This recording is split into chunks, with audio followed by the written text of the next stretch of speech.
Ever wonder how often you're plagued by negative thoughts? Negative thoughts can influence our mental state substantially.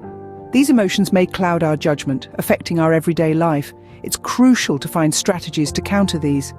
The good news is, there's a method that could help, the submodality method.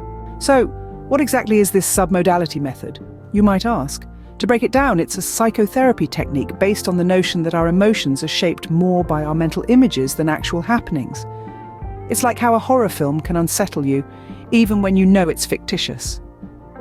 Submodality method revolves around transforming these images, primarily the negative ones. Consider a distressing memory as a vivid color image.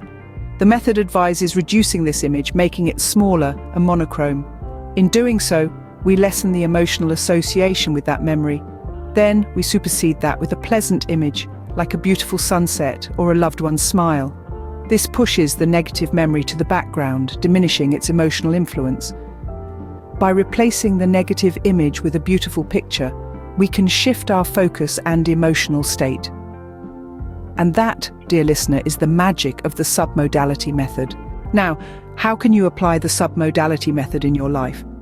Envision a negative thought as a large, vibrant image on a big screen, causing a strong emotional response. The initial step in the submodality method is to diminish this image.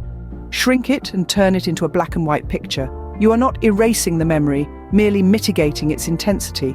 Now, visualize this small, black and white image on an old-fashioned television set. It's less dominant now. You've lessened its influence. But we're not finished.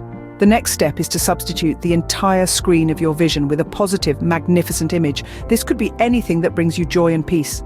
Make this image as vibrant and as possible. The last step is to keep your mind engaged. Start singing your favorite song, count backwards from 100, or recite a poem you love. It aims to engage your senses and focus your mind on the vibrant, beautiful image. It takes practice and consistency to make this method work, like exercising a muscle.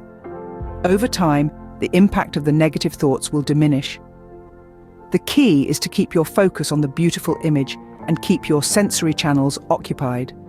So to wrap things up, we've learned that negative thoughts are a common occurrence, but it's how we manage them that truly matters. An impactful tool is the submodality method. It's founded on the idea that our emotions are influenced by the image tied to a memory. By reducing the image of a negative memory and filling our mind with a positive one, we lessen its emotional impact. Activities like singing or counting can further us from the negative memory. With the submodality method, you can take control of your negative thoughts and steer your mind towards positivity.